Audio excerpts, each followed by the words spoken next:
human beings as citizens of the universe and hermits on the earth.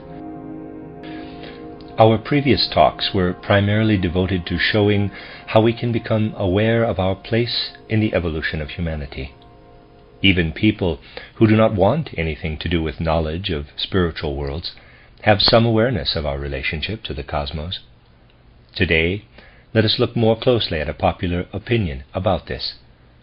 Even people who base all their views of the universe on outer sensory phenomena and their interpretation by the intellect will admit that human consciousness has changed over the course of the past centuries.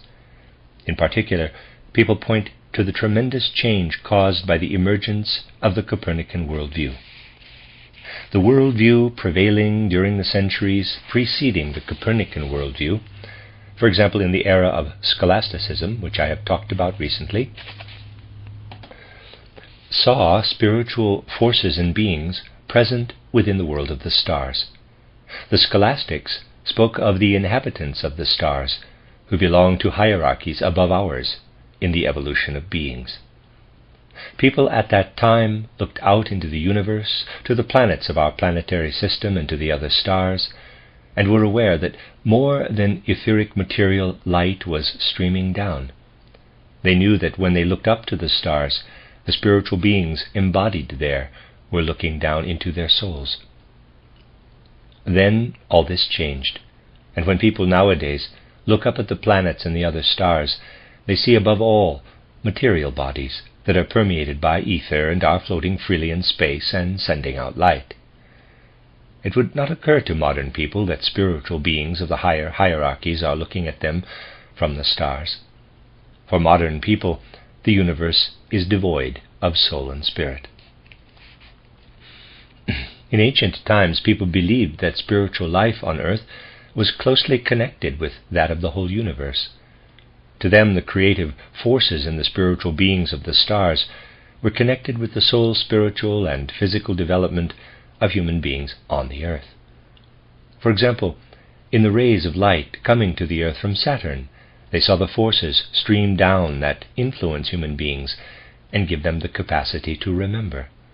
They knew Jupiter was connected with spiritual beings of higher hierarchies who worked upon human beings, enabling them to develop their power of imagination. Concerning Mars, people believe that the forces of the spiritual beings of that planet endowed them with the power of reason. This is how people in earlier epochs of our evolution looked at the starry sky. To them, the starry sky was the origin of what they perceived in themselves in body, soul, and spirit. They felt connected with beings of higher hierarchies who were outwardly visible in the stars. This view of the world disappeared with the emergence of the Copernican worldview. Understandably, people had earlier considered the earth a gift of the whole cosmos, because they saw that it was under the influence of an infinite number of spiritual life forces from the cosmos. For them, the earth was the focal point of the workings of countless beings. People in those times felt themselves to be citizens of the earth and at the same time citizens of the universe. They looked up to their gods and worshipped them, and they believed that it had been the gods' intention to determine the course of human evolution on earth. They could understand the earth in its history, and as the dwelling place of human beings, on the basis of what they knew about the cosmos, the universe. In other words, their explanation of the earth was based on the heavens, and they believed that the gods had intended and planned the processes around them, with which they knew themselves to be closely connected. As a result of the Copernican worldview, people in modern times have a very different picture of the world. They feel that the earth is an insignificant celestial body orbiting the sun. Consequently, they cannot help calling the earth a speck of dust in the universe. Based on physical size, their only criterion, people now consider all the other heavenly bodies more important than the earth. In physical size, our earth is no match for most other heavenly bodies. Thus people see the earth as only a speck of dust in the universe, and they feel themselves to be insignificant in the cosmos. 2. After all, spiritual forces no longer connect them to the universe. They find it impossible to believe that what happens on this unimportant speck of dust could in any way be connected with plans of divine beings in the cosmos. In fact, we could say that everything people used to see on earth, by virtue of knowing that the heavens were inhabited by spiritual beings and forces, has been lost in modern times. The universe became devoid of soul and spirit. The earth shriveled up into an insignificant bit of dust in a world without soul and spirit. We must look at this change in the picture of the world, not only from the theoretical point of view, but from that of human consciousness itself. People had a different understanding of themselves when they still saw themselves as living on an earth on which countless spiritual beings worked, manifesting and realizing their plans in human beings. Obviously, believing the universe devoid of spirit, filled only with globe-shaped, moving celestial bodies, and studying their movement and emission of light, will have a different effect. Imagine what it must feel like to live on one of the smallest of the heavenly bodies in the universe, devoid of soul and spirit. Yet this view of the world was necessary in the course of evolution. What people in ancient times knew about the heavens and their inhabitants, the divine spiritual beings, was inspiration. It was the imagination of an ancient, dreamlike clairvoyance. This clairvoyance had descended into human beings out of the universe. We have to get a clear picture of these things. In ancient times, people saw divine spiritual forces at work in Saturn, Jupiter, and Mars, because the revelations from these heavenly bodies entered into human beings and were reflected within them. Based on the cosmic influences within themselves, people knew what streams down upon the earth from the cosmos. They understood the earth on the basis of what the heavens had given them. People in those days looked up to their gods, and that is how they knew who they were on the earth. The modern picture of the world tells us none of this. According to the modern worldview, the earth has shriveled up into a speck of dust in the universe, and human beings are small, insignificant creatures upon it. The gods of the stars no longer tell us anything about plants, animals, and the other kingdoms of the earth. Now we have to focus our senses on all that exists in the mineral, plant, animal, and human kingdoms, on what lives in winds and waves, clouds, lightning, and thunder. We can no longer receive any revelations about things on earth except those our senses give us. And we can arrive at conclusions about what exists in the universe only on the basis of what the sensory phenomena on earth have revealed to us in a sensory intellectual revelation. This is the profound change human beings have undergone in the fifth post-Atlantean epoch, the age of the development of the consciousness soul. The forces people at one time received from the universe, that lit up again in their souls, had to be squeezed out of them. Only then could they come to the realization that they live on a speck of dust in the universe, and that this universe does not give them any indications of a soul spiritual element living within them. They had to understand that if they wanted to experience spirit and soul in themselves, they had to squeeze it out of their own being. In other words, they had to renounce the revealing forces coming to them out of the universe. Instead, they had to fill their souls out of their own efforts and activity. They could only hope that there was something living in what poured out of their souls, something that would throw light on the universe from the other direction, so to speak, namely based on the human being. In former times it was possible for people to learn about themselves through the revelations the universe gave them. They could see themselves as children of the heavens because the heavens were telling them that this is what they were. In modern times, people have become more or less earth hermits. They live a lonely life on a speck of dust in the universe. They have to muster all their strength to develop in their solitude within themselves what can unfold in them. They have to wait and see whether what is revealed within them will indeed give them knowledge about the universe. For centuries, these inner revelations told people nothing about the universe. They described the mineral kingdom according to its dimensions in space and time. Then they analyzed the way it functions in geology. They describe the outer sense-perceptible processes and how they take place, for example, how the plants spring up from the mineral soil of the earth. They also study the sense-perceptible processes that take place inside animals and the human physical body. People investigated everything on earth to see what their senses could tell them about life on earth. But above all, their senses told them nothing about their own soul and their own spirit.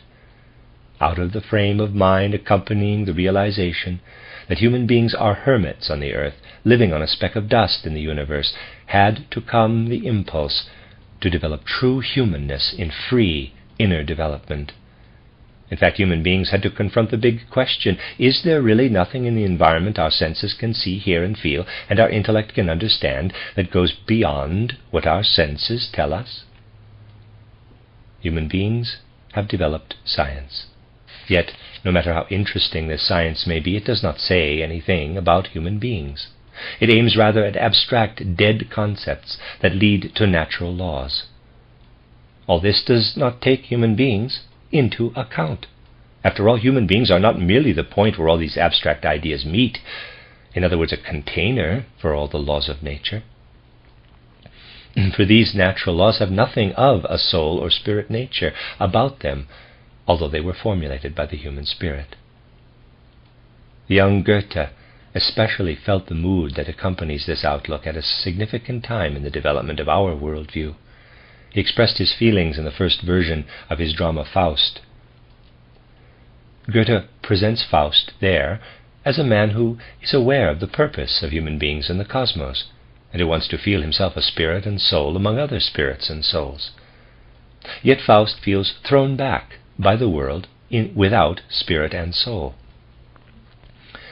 So he turns to ancient revelations of mysticism and magic, opening an old book where he finds descriptions of the beings of the higher hierarchies living in the stars and their movements, a book that talks about heavenly forces rising and descending, handing each other their golden urns.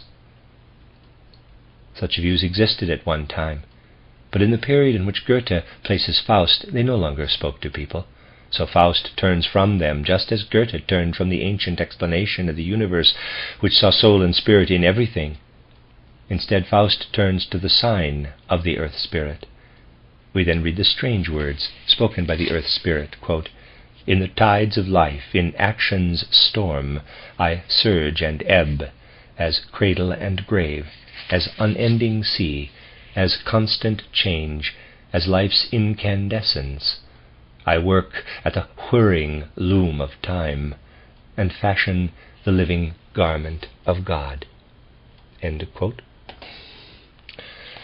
However, Goethe shows clearly that there is something wrong about the earth spirit appearing to Faust. He has Faust collapse under its influence. As a result, Faust is then exposed to the influence of Mephistopheles. We will have to take a kind of heretical view of much that has been said and written about Faust when we consider the earth spirit's monumental and terse words from the point of view of a concrete picture of the world, and are sufficiently unbiased to come to the same judgment as Goethe did in his feelings. After all, Goethe did not stop writing after the scene with the earth spirit, but continued with the play. In other words, much of what is said about Faust definitely does not represent Goethe's actual opinion. It is mind-boggling to think of all the things that have been said about Faust. People keep quoting the words Faust says to the 16-year-old Gretchen later on in the course of the play. Quote, "Encompassing all, sustaining all, feeling is everything. Name is but sound and smoke," unquote. And they feel so tremendously philosophical, quoting all those things that are supposed to express one's own soul concepts, even though these are words with which Faust charms a teenage girl. Isn't it embarrassing to hear these charming words for a teenage girl quoted as the quintessence of a worldview by people who think themselves clever? That is what unbiased observation reveals, though it is heretical. Similar things have happened with the terse yet monumental words of the earth spirit, quote, "In the tides of life, in action's storm," unquote, and so on. They are beautiful words, but very general. We find in them a sort of sensory, nebulous, mystical pantheism. It makes us feel hazy, doesn't it, to be confronted with these lines, quote, In the tides of life, in action's storm, I surge and ebb as cradle and grave, as unending sea, as constant change, as life's incandescence. I work at the whirring loom of time and fashion the living garment of God." Unquote. These lines contribute nothing to give us the faculty for concrete insight into the universe. Goethe certainly felt this, especially later on, for he did not stop at this point, but wrote the prologue in heaven. When we read this prologue, quote, "In ancient rivalries with fellow spheres the sun still sings its glorious song," unquote, it reminds us much more of the heavenly forces rising and descending, passing their golden urns from hand to hand, than of the rather nebulous flowing and weaving of the earth spirit. Goethe turned away from focusing on the earth spirit. We can't say from idolizing it, but it was something like that. In his later, more mature years, Goethe no longer considered the earth spirit the only one he could turn to in the character of Faust. Rather, he returned to the spirit of the great world, the spirit of the universe. Even though the earth spirit's words in the first version of Faust are beautiful and monumental, they are akin, so as not to be impolite, I will call it a distant kinship, to the, quote, "encompassing all, sustaining all," unquote, of Faust's words to young Gretchen. Why should these words not be beautiful, in spite of all this? Of course, one has to try to speak as beautifully as possible, particularly to advise and charm teenage girls. So why shouldn't Faust's words here be beautiful? However, we must realize that as a mature man, Goethe no longer believed nebulous pantheism could give people a true awareness of the cosmos. Considering Goethe's concrete way of looking at the world, concrete at least to a certain extent, we know that he would not have been able to write the role of Faust as he did if he had intended him as a representative of Western civilization in the 11th or 12th century. He would then have had to take another figure whom he could never have characterized the way he did Faust. In that case, Faust would not have put away the book of Nostradamus and turned from the spirit of the great world to the earth spirit. For in those days people were aware that understanding themselves rightly meant seeing themselves as children of the heavens, who learn about their own being from what the spirits of the heavens tell them. Faust, however, represents humanity in the 16th century, that is, in the 5th post-Atlantean epoch, when people began to think of themselves as earth hermits living on a speck of dust in the universe. Thus the young Goethe would not have been honest if he had had Faust turn to the spirit of the great world. As a representative of humanity, Faust could not have done that, for human beings at that time were no longer conscious of any connection to the heavenly forces which rise and descend and hand each other their golden urns, in short, to the higher hierarchies. That connection had become obscured and virtually disappeared from consciousness altogether. Faust had to go by what he, as an earth hermit, could be connected to, that is, the earth spirit. Faust's turning to the earth spirit is something tremendously grandiose in Goethe's work. It represents the change in human consciousness that took place in that epoch, the change away from the darkened heavenly forces to the earth spirit, a change indicated by the spirit who went through the mystery of Golgotha. For the spirit who went through the mystery of Golgotha united himself with the earth. By connecting himself with human evolution on the earth, this spirit gave human beings the strength to look to the spirits of the earth when they could no longer look up to the heavenly spirits. And now the spirits of the earth speak within us. In ancient times the stars in their movements revealed the heavenly words to human souls, who then could interpret and understand these heavenly words. Now, however, people have to turn to their relationship to the earth. That is, they have to ask themselves whether the genius of the earth is speaking within them.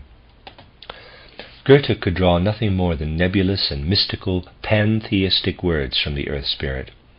It is right and tremendously significant that Faust turns to the earth spirit, but it is even more impressive that Goethe does not let that spirit say anything that can fully satisfy Faust or us. That the earth spirit can only stammer out the world mysteries in mystical pantheistic formulas, instead of presenting them in a clear, distinct way, confirms how ingeniously Goethe made Faust a part of the epoch in which he saw Faust and himself living. Yet we must sense in Goethe's beautiful presentation of Faust's relationship to the earth spirit, that this spirit will gradually become ever more understandable for human beings. We will see it in ever sharper outlines when we allow the activities of our own soul, the workings of our own spirit, to reveal to us what is in the heavens. In the ancient past, the heavens revealed to human beings what they needed to know for life on the earth.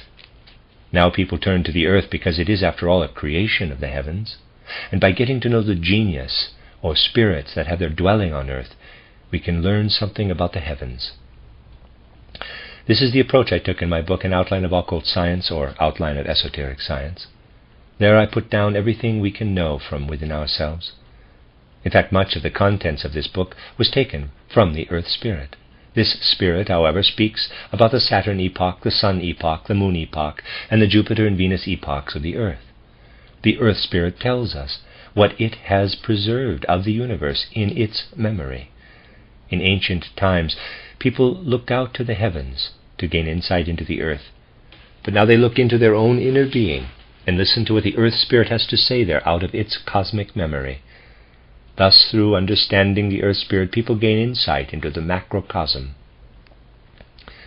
Of course, if we properly appreciated the significance of spiritual science and spiritual insight, then we would have to present Faust's conversation with the earth spirit differently than Goethe did, though Goethe's way was brilliant and ingenious at his time. Nowadays, the earth spirit would not speak in such general, abstract terms that expressed something that could just as well be a flowing wave of water. It is so mystically obscure because this flowing wave of water also sits at a loom and weaves. I know, of course, that many people love to have such vague things stirring in their soul. However, these vague things do not help us achieve the inner conscious solidity we need. Lines such as encompassing all, sustaining all, and in the tides of life, in action's storm, always carry an element of reverie or intoxication. Here we are always a bit beside ourselves, so to speak, and not completely anchored within ourselves. Granted, it gives people a pleasurable feeling to be a bit beside themselves. Some would even prefer to be completely beside themselves all the time, and to learn about the world from all sorts of ghosts.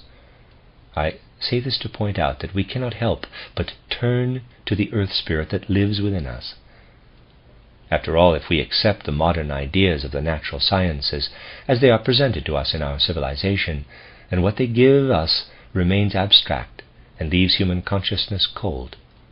But if we start wrestling with these concepts, even with the abstractions of Haeckel, something quite concrete will emerge that can be experienced directly. Then the great realization will come to us that the indifferent ideas of natural science are only a mask. We will have to reach the point where we realize it is the genius of the earth that is telling us what we get there. We have to listen with our whole soul to what we hear at first only with our abstract intellect. And then we will understand in a concrete way what the earth spirit is saying. Thus we see how people in this age of the development of the consciousness soul have to struggle for an awareness of the world.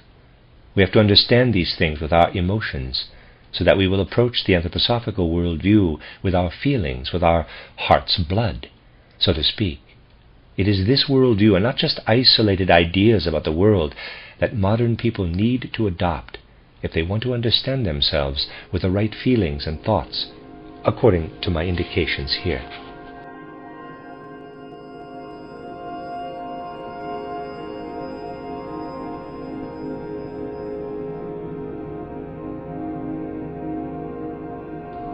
The great change in the spiritual development of humanity that took place in recent centuries, and that I have described from many different perspectives, has not only changed the intellectual and theoretical character of cognition and perception, but has also affected the feelings and emotions in the human soul, and therefore all of human life. To fully realize this, we will look today at the actual foundations of life, that is, not only at various more or less pronounced symptoms of this change, but also at life's characteristic forms of expression, where we will be able to trace this shift in human consciousness. We have often talked about the centers of learning in ancient times of human evolution, namely the mystery centers. These mystery centers were, so to speak, completely clothed in human veneration. People spoke of the mysteries as being the most important thing on earth for humanity. Everything significant and meaningful for human life was believed to radiate from them. Basically, people then believed that if there were no mysteries among them, they could not be what the gods had intended them to be. Indeed, people looked with the greatest reverence and the deepest respect to the mysteries. They felt gratitude for the mysteries, because they realized what they received from the mysteries allowed them to become on earth what the gods had wanted human beings to be.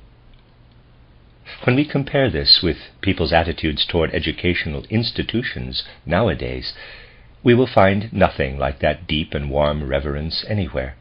In fact, we will often find that when people have completed their compulsory education, they feel a great sense of relief and are happy to be done with it.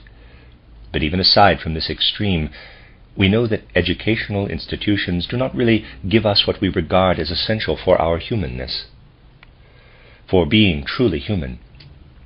Even though we may venerate with a kind of theoretical reverence what we learn in chemistry laboratories, biology institutes, law schools, and in schools of philosophy, we will still not feel that the existence of such institutions gives us an awareness of our true humanity. Thus we cannot claim that people everywhere are directing their warmest feelings of reverence to these educational institutions, even though they may have a certain kind of theoretical feeling for them. At any rate, nowadays it will not happen often that university students working on a paper for a seminar will feel themselves permeated by their whole elemental humanness, the way a mystery pupil did in ancient times when he or she had completed one of the stages of the training. Yet we need to be connected with something we can deeply venerate, something from which we feel the divine streaming out. Let us compare this cultural, historical fact with its origins, and go back 2 or 3 millennia before the mystery of Golgotha, when centers of learning similar to the mysteries existed in the Near East. In these centers, people studied above all the natural sciences of their time, if we can call them that. They studied the starry heavens, the nature of the stars, their movements, their rhythmical appearance at certain times, and so on. People nowadays imagine that these studies in astronomy may even have had an element of fantasy. However, that is not how it was. These studies were carried out with the same, if not greater, methodical thoroughness and care as mineralogy, geology, or biology are these days. What did people in ancient times think when they studied the starry heavens? They believed that if they could understand the starry heavens, they would know something about the nature and destiny of human beings on earth. Their studies in astronomy culminated in insights into the fate of human beings and whole peoples on earth based on the constellations in the sky. They looked at the stars, not merely with theoretical intentions and ideas. Rather, they did so out of the awareness that if they knew the relationship of Saturn to the sun or to a sign of the zodiac at the moment when a person is born or has accomplished a great deed, then they would know how the heavens have placed human beings on the earth. They would know to what extent human beings are the creations, the children of the heavens. They studied the heavens in order to understand what could be a guideline for their life on earth. All the insights they gathered in their astronomy were geared to understanding human beings. All their knowledge was warmed through and through by a truly human element. And people in those days believed what they were doing was connected to what they could study in the heavens. We can look at an example from the realm of human artistic activity. In those ancient times when people began writing poetry or composing music, they drew their inspiration from the heavens. I have often mentioned that Homer did not write the line, quote, "Of Peleus' son Achilles, sing, O Muse, the vengeance deep and deadly," unquote, just to use a nice poetic phrase. He used it because he knew he was expressing something that did not spring from his human poetic craft. He was expressing what the heavens were whispering to him. Those who made music on earth were reproducing through the sound of earthly instruments what they believed they heard in the music of the heavenly spheres. People felt that in the way they worked, related to other people, and formed communities here on earth, they experienced the will impulses that streamed down upon them from the universe.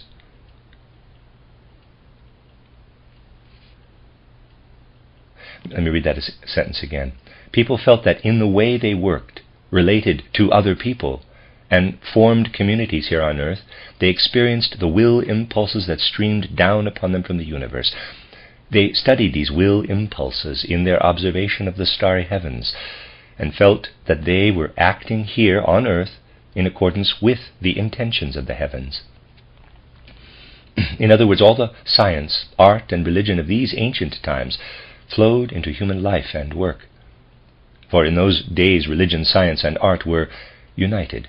They were a unity that ultimately radiated into human beings so they could feel themselves as the beings the gods had wanted them to be on earth. This attitude prevailed as long as people found a spiritual element in their knowledge about the heavens, as long as they were open to perceive something spiritual in the nature and movements of the stars and in their rhythmic appearance. They perceived a spiritual element that streamed down to them through what they knew about the stars, so that they could put their knowledge into practice on earth. Astrology does not have a good name these days. However, when we think of it in the old sense, it has a more respectable name. People back then looked up to the stars, and that is where the Logos revealed itself to them. It worked through their thoughts, their imagination, and their language here on earth. People participated in what made the formation of sounds here on earth resound with the mysteries of the heavens by merely setting their speech organs into motion. The Logos, which is the intelligence ruling in the human race, appeared as an emanation of the world of the stars. I'm going to read that sentence again. The Logos, which is the intelligence ruling in the human race, appeared as an emanation of the world of the stars. People believed what happened down here on earth was a reflection of the archetypal picture they knew through their astrology. When we look at our modern knowledge, we realize that it has been gained through sensory observation of earthly things. Even our modern astronomy, as I explained yesterday, is only earthly knowledge projected onto the heavens. Human beings nowadays are gaining knowledge based on their senses, and indeed they are integrated into the world differently than they were in the past. I described this difference recently in the course of these lectures.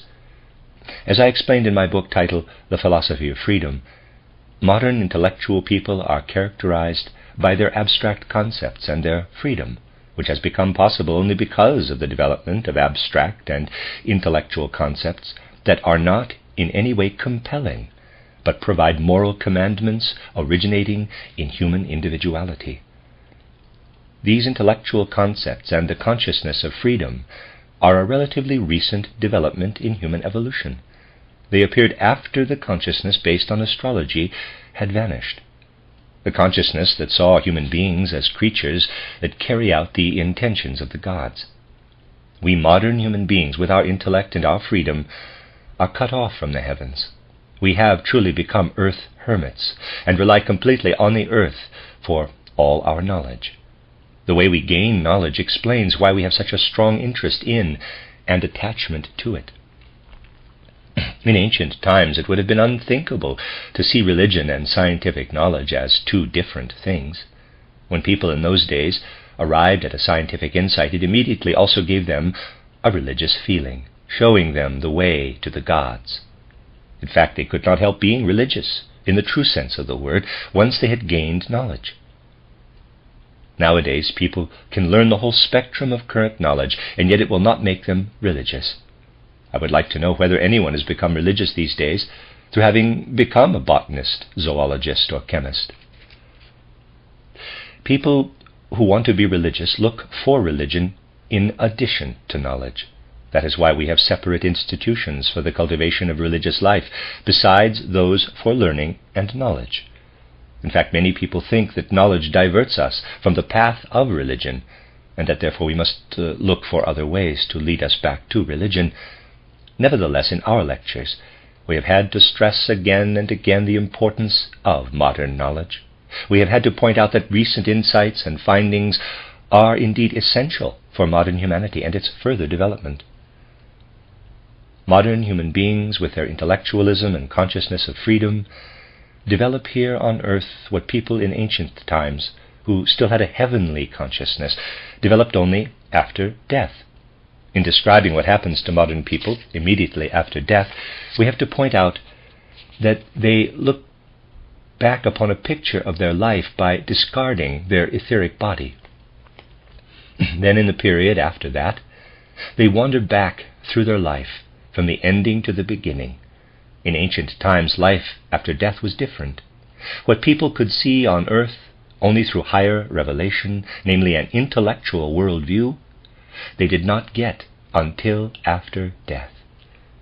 What they were to gain on earth could be present there only as an ideal. They would be free human beings only after death. In those times, the true human being appeared only after the crossing from the physical world into the spiritual one. In other words, what people in ancient times experienced only after death, in looking back on their earthly life, namely intellectualism and a consciousness of freedom, modern people have crammed already into their life between birth and death. They have become intellectual beings endowed with a consciousness of freedom while still on earth. However, in the process we have to gain something through our sensory knowledge and our inferences based on it that does not much interest us at first. No matter how long we observe the world of the stars through our telescopes, it will not make us feel humanly and inwardly warmed and enlightened. Expeditions of astronomers and natural scientists are fitted out to verify Einstein's ideas.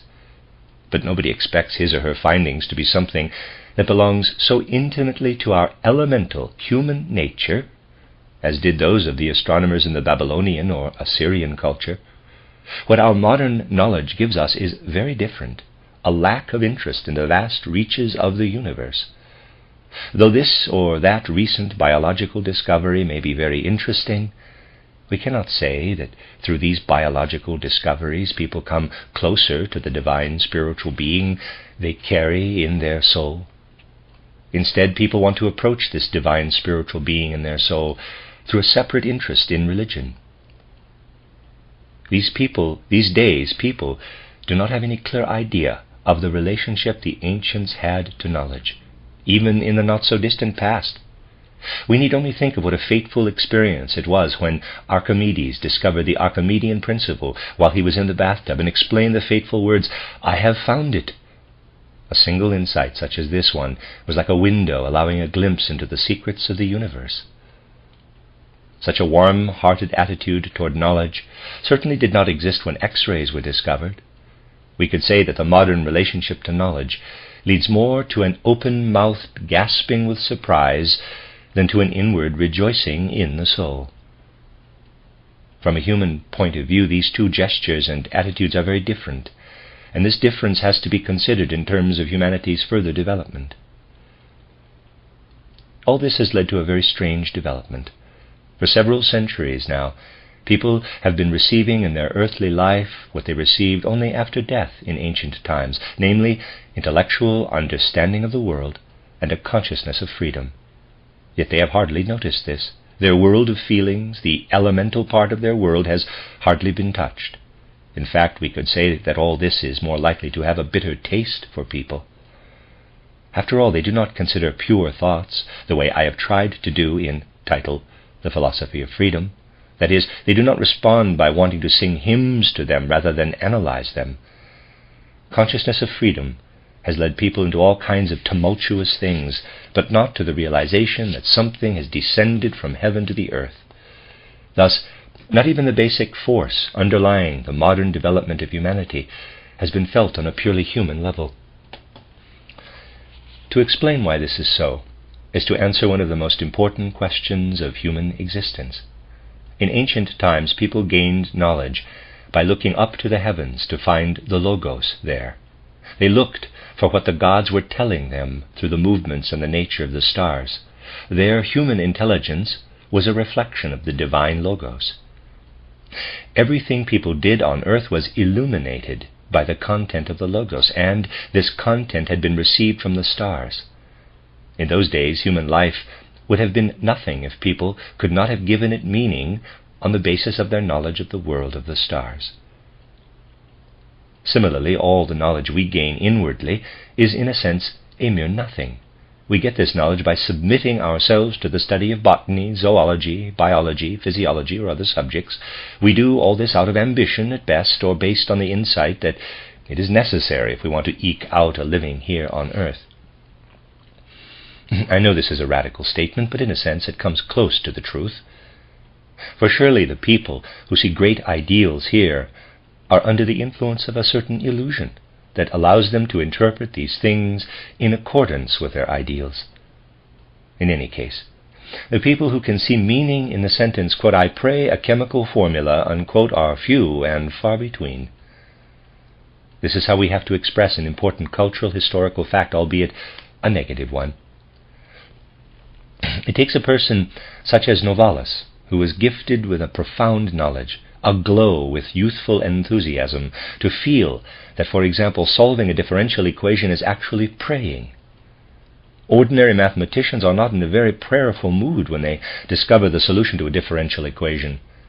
The obvious fact that we are involved with our whole being in the act of knowing, that we feel our longing for the divine with our whole being, is not at all self-evident to modern humanity.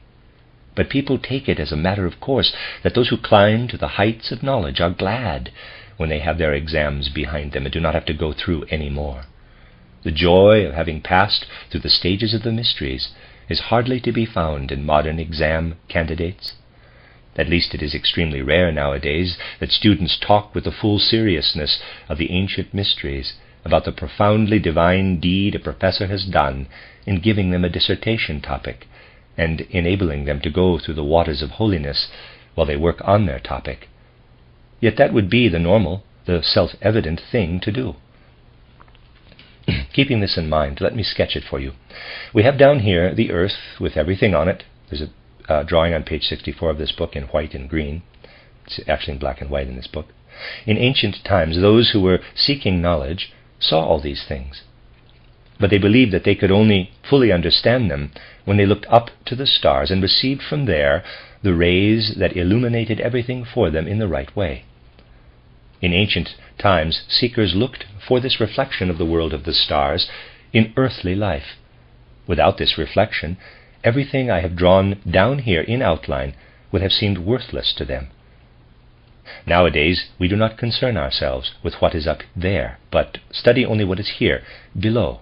We study it in innumerable details, and when we have devoted ourselves to this or that specialized discipline, our head is filled with many details.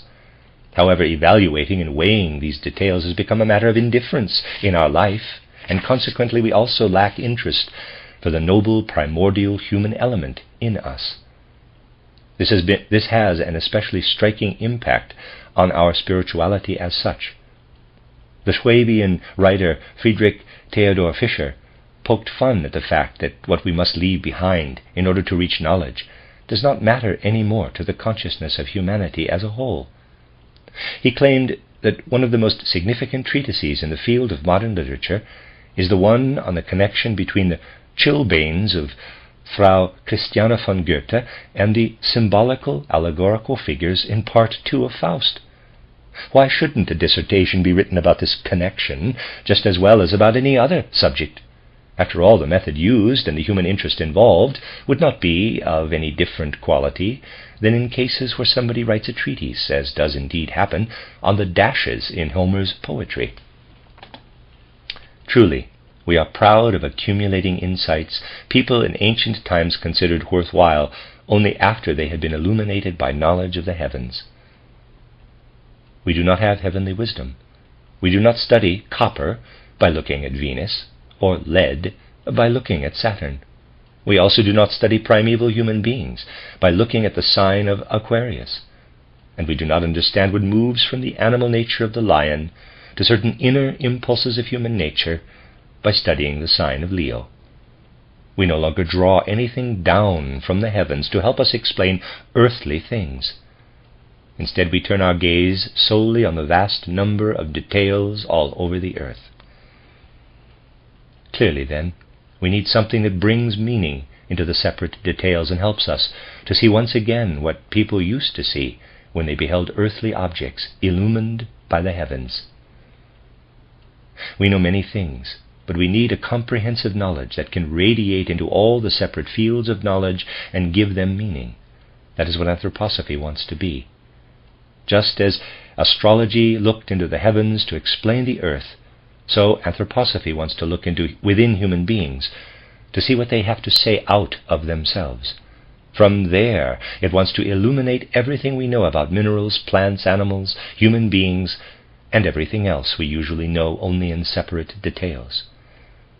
Just as people looked to the heavens to understand earthly life, so we, with our intellect and our newly acquired freedom, must now come to understand ourselves.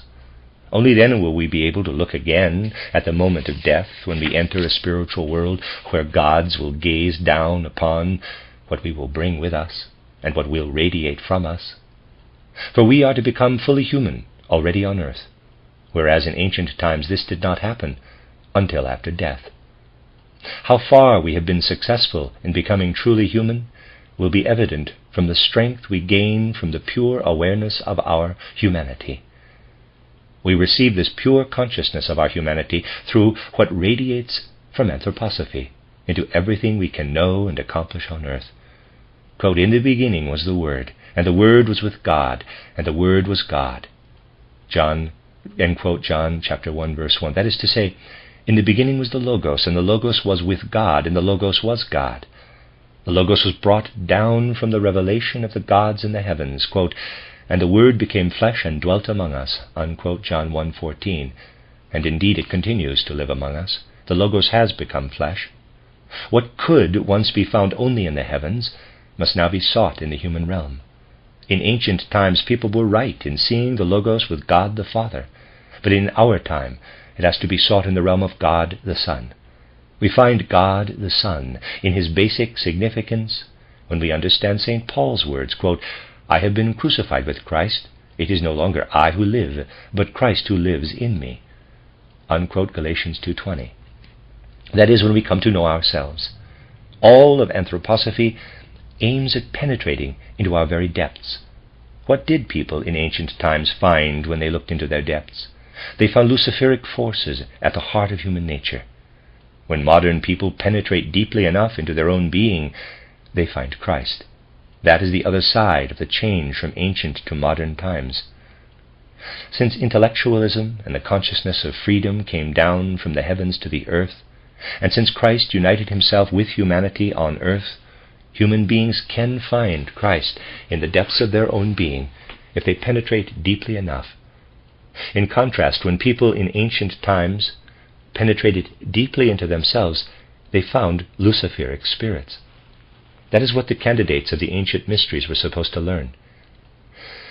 They had to realize that when they penetrated deep down into human nature, they would ultimately find at the heart of their own soul something that would make them recoil in horror, namely the luciferic forces. Therefore they had to learn to look up to the moment of death, for they would become truly human only after passing through the portal of death. Then they would be rescued from the luciferic forces they found here on earth in the depths of their soul. That is what the death experience in the ancient mysteries was about. That is why the mystery pupils in ancient times had to concentrate on learning about and picturing the moment of death. In our times, we have to take hold of what has been given to us, intellectualism and consciousness of freedom. If we take hold of them in the right way, by permeating all our earthly knowledge and our actions with what pours forth out of a pure consciousness of humanity, such as anthroposophy strives for, then we find the Christ forces in the depths of our soul. We will then realize that while people looked to the constellations of the stars in ancient times to understand human destiny on earth, we must now look to the human being. In this way we learn how the human being permeated by the Christ substance here on earth, while possessing full humanness, then lights up for the universe. A human being lights up as the star of humanity after having gone through the portal of death. This is the spiritual humanism that can take the place of ancient astrology. It can teach us to consider what is revealed in us as Sophia, namely anthroposophia, as people did the revelation of the stars as logia in ancient times. That is the awareness with which we must permeate ourselves. That is how we can come to know the cosmic significance of the human being.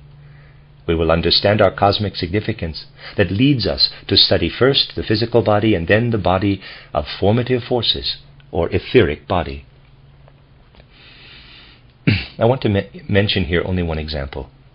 When we study our physical body in the right way, that is, by illuminating this body with anthroposophy, we will learn that it is subject to its own forces. When our body subjects itself to its own forces, it continuously tends to become ill. Indeed, our lower part, our physical body, always has a tendency to become ill. And when we then study the etheric body, we find there the totality of the forces that constantly work to make the sick human being well again. The pendulum swings between physical body and etheric body, aiming to keep the balance between the pathological and the therapeutical. In other words, our etheric body is the cosmic therapist, and our physical body the cosmic pathogenic agent. We can say the same about the other areas of human knowledge. We have to ask ourselves what we have to do when we are confronted with an illness. Well, we have to manage somehow, through some combination of remedies, to call upon the etheric body for healing. Basically, this is what all of medicine is doing. It somehow calls upon the patient's etheric body for healing. We are on the right path toward healing a patient who can be cured when we appeal to his or her etheric body in the right way. That is, when we seek the healing forces that can flow into the patient from his or her etheric body in accordance with the individual's destiny. But I will say more about this tomorrow, when I want to speak in more detail about this last aspect of today's topic.